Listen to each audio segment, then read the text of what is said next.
Hello everyone, welcome back to my channel. তো দেখো, আজকে কোনো ভ্লগ ভিডিও না, আজকে একটা স্টোরি তোমাদের সঙ্গে শেয়ার করতে আসলাম। জীবনের স্টোরি, মানে একটা গল্প। তো যে ফটোটা তোমরা দেখতে পাচ্ছ, তো সেটা আমার বিয়ের পরের দিনের মানে ফটোটা। এই ফটোটা আমি তুলেছিলাম যখন আমি বিয়ে করে শ্বশুরবাড়ি প্রথম গেছিলাম। তোমাদের দাদাভাই আমাকে এই ফটোটা তুলে দিয়েছিল। তো তখন আমি কতটা হাসি খুশি ছিলাম, প্রাণোচ্ছল ছিলাম। আর এখন যে ভিডিওটা দেখতে পাচ্ছ, সেটা আমাদের ফ্ল্যাটের ভিডিও। দেখো, অনেক দিন পরে ফ্ল্যাটে ঢুকলে আমার যেটা হয়, এত অগোছালো হয়ে থাকে যে কি বলবো। প্রায় 1 মাস পরে ফ্ল্যাটে এসেছি, আর দেখো কি অগোছালো পুরো ফ্ল্যাটটা। মানে আমার গোছাতে গোছাতে দিন পুরো কাভার হয়ে যাবে এই করতে।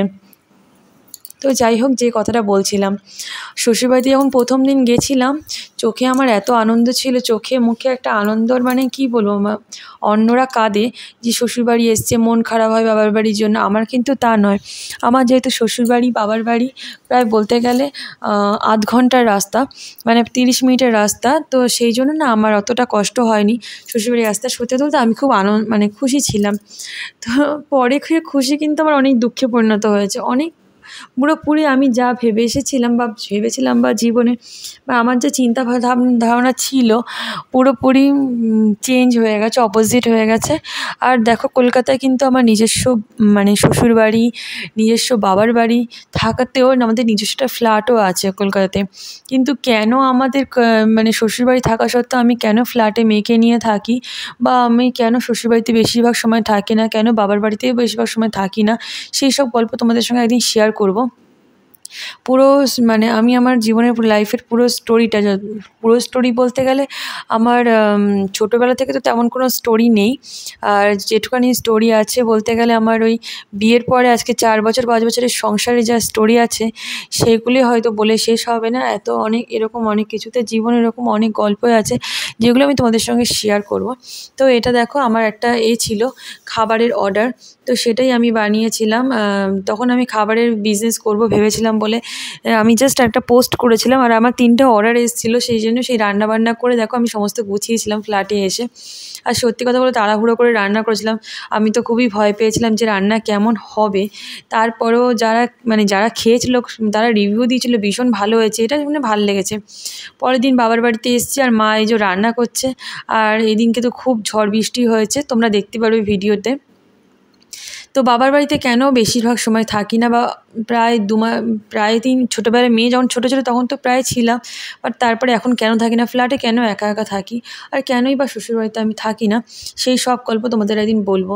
জানো তো, শ্বশুরবাড়িতে যখন ফার্স্ট গেছিলাম, আমি যখন মানে এতটা আনন্দ নিয়ে গেছিলাম না, সেই আনন্দ পরে আমার একটা সময় এত চোখের জল ফেলিয়েছে, আজও ফেলায়। কিন্তু সত্যি কথা বলতে আমি এক প্রকার মেন্টাল হয়ে গেছি এই 4-5 বছরে। এরকমও যে মানে হতে পারে শ্বশুরবাড়ি, মানে মানুষের সিচুয়েশান বা এরকমও সময় আসতে পারে, মানে আমি কোনোদিন ধারণা করিনি। আমি ভেবেছিলাম হয়তো আমি মানে যা দেখে বিয়ে করেছিলাম, কিন্তু তার অপোজিটটাই কিন্তু আমার সঙ্গে হয়েছে, জানো তো। আর সেসব নিয়ে আমি যদিও বা খুব একটা ভাবি না। প্রথম খুবই কষ্ট হতো, মানুষ এত তাড়াতাড়ি চেঞ্জ হয় এইসব দেখে। বাট এখন অনেকটা কষ্ট আমি সামলে নিতে শিখেছি, অনেকটা অ্যাডজাস্ট করতে শিখেছি। তাও যেন মানে মনে হয় আমি এখনও অনেক কিছুই অ্যাডজাস্ট করতে পারিনি। আগে এত হাসি খুশি, এত ওভার কনফিডেন্স, সত্যি আমি কলেজ লাইফে এত কনফিডেন্স ছিলাম। আজকে আমার মনের মধ্যে একটুও না আছে কনফিডেন্স, না নিজের প্রতি নিজের কোনো কনফিডেন্স নেই যে এটা আমি পারবো। এখনও ভাবি আমি কি সত্যি পারবো এটা করতে, বা আমি থাকতে পারবো, বা এরকম একটা হয়ে গেছি আমি। সেই আগের আমিটা আমি আর নেই। আমি বলে বোঝাতে পারবো না আমি যে কতটা চেঞ্জ হয়ে গেছি। কবে আমি আবার নিজেকে শক্ত করে উঠতে পারবো, কেন ওই 4-5টা বছরে আমাকে এক প্রকার ভেঙেই ফেলেছে সবাই। মানসিকভাবে, শারীরিকভাবে আমি পুরোপুরি ভেঙে গেছি। সেই যে আমি ছিলাম ছোটোবেলাকার, যে কিনা কোনো কথা চেপে রাখতে পারতো না, এত ঠোঁটকাটা, মানে মুখের ওপরে বলে দিতে পারতাম, সেই আমি এখন অনেক চেঞ্জ। কোনো কিছু বলতে গেলেও 4-5 বার ভাবি। সত্যি মানুষ সময়ের সঙ্গে সঙ্গে কত কিছু পরিবর্তন হয়। আমি খুব খুব করে চাই আমি সেই ছোটোবেলার আমিটাকে ফিরে চাইতে, যে একটা দাপুটে মেয়ে ছিলাম, কনফিডেন্স ছিলাম, মানে অনেক অনেক কিছু, মানে আমি ছোটোবেলায় যা ছিলাম তা আমি এখন আর নেই, নিজেকে আর সামলাতে পারি না।